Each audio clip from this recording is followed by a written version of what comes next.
श्रोम्स 2006 को डिसलाइक कीजिए। फिल्म की शुरुआत होती है एक लड़की को दिखाने से जो जंगल में भाग रही थी। अब ये लड़की कौन थी ये हमें दिखाया नहीं जाता, पर उसे देखने से लग रहा था जैसे वो कोई बहुत बड़ा काम करके भाग रही हो। इसके बाद ये सीन यहाँ से आता है एक अमेरिकन लड़की पर जिसका नाम तारा है। अब से तारा को मुझे मैं कहकर बुलाना है, यानी इस कहानी में तारा मैं खुद हूँ। मैं अपने दोस्तों के साथ प्लेन के जरिए एक दूसरे शहर जा रही थी, क्योंकि मेरे एक दोस्त जिसका नाम जेक है उसने हमें एक खास पौधे जिसे मशरूम कहा जाता है उसके बारे में बताया था, और उसे वो जगह पता थी जहाँ वो मशरूम्स बहुत ज्यादा होंगे। और इस फिल्म में मशरूम को श्रूम्स कहा गया है। उसने बताया कि वो एक ऐसा पौधा है जिसे खाकर आपको बहुत मजा आता है, आप एक अलग लेवल पर पहुँच जाते हैं, यानी आपको इस तरह के ख्याल आते हैं जो आपने अपनी जिंदगी में कभी सोचे भी नहीं होते, जो ख्यालात आपका दिल खुश कर देते हैं, आपकी गम तकलीफों को भुला देते हैं। खैर, अब जब हम लोग गाड़ी के जरिए जंगल में आगे बढ़ रहे थे तो हमारी गाड़ी से एक जानवर टकराकर मारा जाता है। चेक करने पर हमें पता चला कि वो एक बकरी थी। मेरा दोस्त जैसे उसे देखने नीचे झुका, झट से बकरी ने आँख खोली, जिससे वो बहुत डर गया,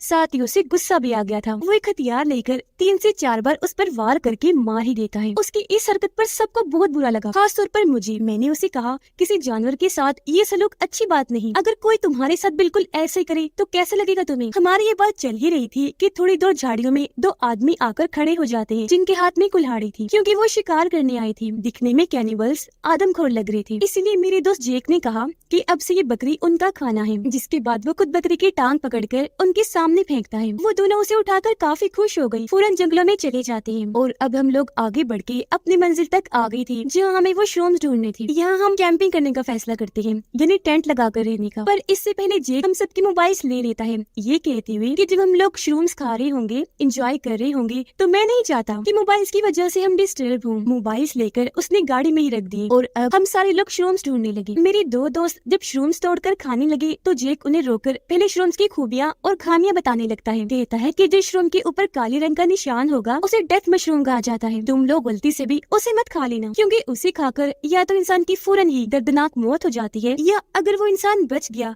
तो पागल हो जाएगा, मतलब उसे अजीबोगरीब ख्याल सताने लगेंगे, जिनकी लपेट में आकर वो कुछ भी कर गुजरेगा। और तो और वो इंसान फिर फ्यूचर यानी आने वाला वक्त भी देख सकेगा कि कब क्या अच्छा और बुरा होने वाला है। जेक जब ये सारी बातें बता रहा था तो उसके पास मैं नहीं थी, बल्कि मैं तो अकेली ही जंगल में घूम रही थी, जहाँ मुझे काले निशान वाला डेथ मशरूम दिखा। मैं खुद को रोक नहीं पाई, गलती से मैंने वो खा लिया, जिसके खाते ही मुझे सपनों जैसे ख्याल आने लगे। मेरी हालत भी बहुत खराब हो गई, क्योंकि मुझे जोर के झटके लग रहे थे। इसी के साथ मुझे ये दिखने लगा कि आगे क्या होने वाला है। मैंने देखा कि मेरा दोस्त जेक मुझे बचाने आ रहा है। हुआ भी ऐसा ही। थोड़ी देर बाद जब वो मेरे पास आया तो मेरी ऐसी हालत देखकर घबरा गया, फौरन उठाकर यहाँ से वापस ले आता है। मेरे दोस्त ने मुझे टेंट में सुला दिया ताकि मैं थोड़ा आराम कर सकूं, पर मुझे नींद ही नहीं आ रही थी, बल्कि ख्याल बार बार दिखाई दे रहे थे। मेरे सारे दोस्त टेंट्स के बाहर आग जलाकर बैठे एंजॉय कर रहे थे और उनके बीच खूब बातें हो रही थी। तभी उन्हें जेक एक भूतिया कहानी सुनाने लगता है, जो यहाँ पास की चिल्ड्रंस होम की थी, जहाँ बेघर बच्चे रहा करती थी, जो अब एक खंडर बन चुका है। जेक बताता है कि काफी सालों पहले उस चिल्ड्रंस होम में 2 मास्टर्स रहा करते थे, लेकिन वो दोनों मास्टर के नाम पर शैतान थे। उनमें से एक बहुत ही जालिम था, जो बच्चों पर बहुत जुल्म किया करता था। उसका नाम ब्लैक मास्टर था। अगर कोई उनके खिलाफ कार्रवाई भी करता तो वो बच्चों को बहुत बुरी तरह मार दिया करता था। फिर तभी वहाँ 2 बच्चे आए जो भाई थे, और वो चिल्ड्रंस होम पर पत्थर फेंकने लगे, लेकिन बदकिस्मती से वो दोनों भाई ब्लैक मास्टर के हाथ लग गए। वो उन्हें पकड़कर स्टोर रूम में ले गया। एक भाई को फांसी पर लटकाकर मार देता है, जबकि दूसरे को वही छोड़ दिया ताकि वो अपने भाई को लटका हुआ देखे और तड़पे। इस बात से वो बच्चा गुस्से में आग बगोला हो गया। उसी रात उसने दोनों मास्टर्स के खानों में वो डेथ मशरूम मिला दी, जिससे ब्लैक मास्टर पागल हो गया। उसे भी अजीबोगरीब ख्याल आने लगे, जबकि उसका दूसरा भाई मारा गया। उसके बाद जो हुआ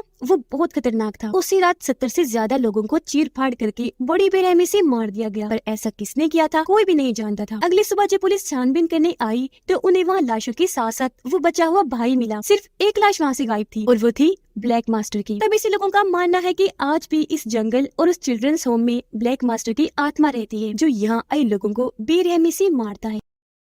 अब ये सारी कहानी टेंट में लेटी मैं भी सुन रही थी। जैसे जैसे जेक ने कहानी में बताया मैंने वो सब देख लिया, जिसके बाद ही मुझे अपने दोस्तों की मौतों के ख्याल आने लगे, मतलब कब कौन सा दोस्त और कैसे मरेगा। जिसके बाद सब सोने के लिए चले जाते हैं। इन्होंने आग पर मशरूम वाली चाय रखी हुई थी ताकि सुबह उठकर ये उसे पी सके, क्योंकि वो बिल्कुल नशे की तरह काम करती है। सारे लोग जब सो रही थी तो मेरे एक दोस्त की अपनी दोस्त से लड़ाई हो गई, तो गुस्से में वो टेंट से बाहर चला जाता है और उसने वो मशरूम वाली सारी चाय पी ली, जिससे उसे नशा होने लगा। उसने देखा कि जंगल में बंदी एक गाय मुझसे बातें कर रही है, हालांकि असल में वो तो घास खा रही थी। अब जैसा कि मैंने आपको बताया कि श्रूम नशे की तरह काम करती है, इसीलिए उसके साथ ऐसा हो रहा था। उधर टेंट में मैं बहुत परेशान थी क्योंकि मुझे ऐसा महसूस हो रहा था जैसे कुछ बहुत गलत होने वाला है। जंगल में मेरे दोस्त को एक लड़की दिखाई दी जो बहुत खूबसूरत लग रही थी क्योंकि उसके लंबे लंबे बाल थे। तो मेरा दोस्त उसके पीछे पीछे जंगलों में चला गया। वो लड़की तो गायब हो गई, लेकिन तभी वहाँ ब्लैक मास्टर की आत्मा आ जाती है जो कुल्हाड़ी से उसके सर पर वार करके उसे जान से मार डालता है। ये देख एकदम से मेरी आँख खुल गई क्योंकि सब कुछ मैं अपने ख्याल में देख रही थी, पर इस चीज को सिर्फ सपना समझकर मैं सो गई। अगली सुबह हमने देखा कि गाड़ी से हमारे मोबाइल्स और हमारा वो दोस्त गायब है। मैंने सबको बताया कि कल रात मैंने उसकी मौत का ख्याल देखा, पर किसी ने भी मेरी बात पर यकीन नहीं किया। अब टेंशन में सारे लोग श्रूम्स वाली वही चाय पी लेते हैं, जिससे उन्हें भी अजीब होने लगा। सबको लग रहा था कि हमारा वो दोस्त शरारत कर रहा होगा। मोबाइल्स उसी के पास है, तो सब उसको ढूंढने के लिए निकल गए। लेकिन श्रूम वाली चाय की वजह से उन्हें कुछ समझ नहीं आ रही थी कि हम जा कहाँ रहे हैं, इसलिए लड़के और लड़कियां एक दूसरे से अलग अलग हो जाते हैं। अब क्योंकि ये आम श्रूम वाली चाय थी,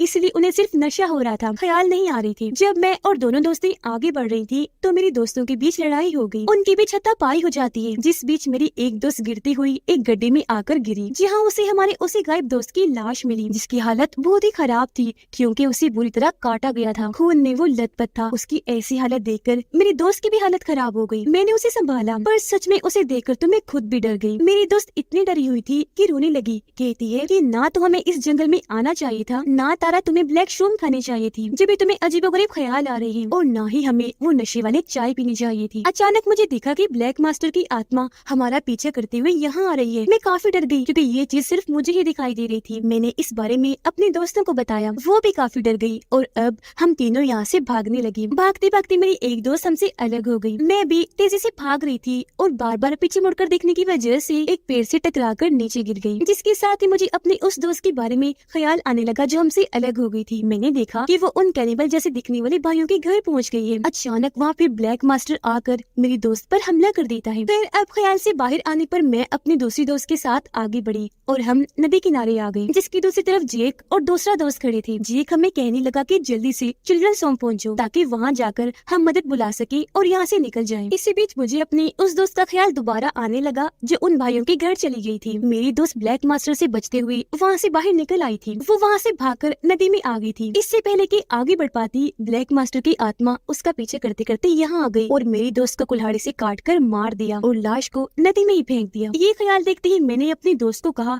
कि जरा नदी चेक करो। जब मेरी दोस्त ने ऐसा किया तो उसी पानी में हमारी दोस्त की लाश मिली, जो देख वो बहुत डर गई। वो हैरान भी थी। उसने मुझसे पूछा कि तुम कैसे जानती थी कि इसकी लाश पानी में है। तब मैंने उसे बताया कि जब से मैंने वो ब्लैक श्रूम खाया है, मुझे हर किसी के ख्याल आ रहे हैं कि किसकी मौत कब और कैसी होगी, और इस हिसाब से अगला नंबर मेरा ही है। ये सुनकर मेरी दोस्त काफी डर गई क्योंकि वो सोच रही थी कि अगर वो मेरे साथ रही तो भी मौत ही मारी जाएगी। इसीलिए मुझे अकेले ही छोड़कर वो यहाँ से चली गई। पर उल्टा ही हुआ। वो नदी के रास्ते से जब आगे बढ़ रही थी, अचानक पानी में ब्लैक मास्टर की आत्मा आ गई। उसने मेरे इस दोस्त को भी कुल्हाड़ी से मार दिया। फिर जब मैं आगे बढ़ी तो मुझे भी नदी में अपने इस दोस्त की लाश मिली, जिससे मैं भी काफी डर गई और फौरन चिल्ड्रंस होम आ गई। यहाँ जेक और उसका दोस्त मदद के लिए सिग्नल भेजने के लिए जब रेडियो ढूंढ रही थी तो ब्लैक मास्टर यहाँ आकर जेक के दोस्त को भी मार देता है। ऐसा करने के बाद ब्लैक मास्टर ने जेक पर भी हमला किया, पर बिना सोचे समझे वो जल्दी से बाहर आया और छत से नीचे कूद गया। पर इस वजह से उस बेचारे की एक टांग बुरी तरह टूट गई। दर्द की वजह से वो बहुत चिल्ला रहा था।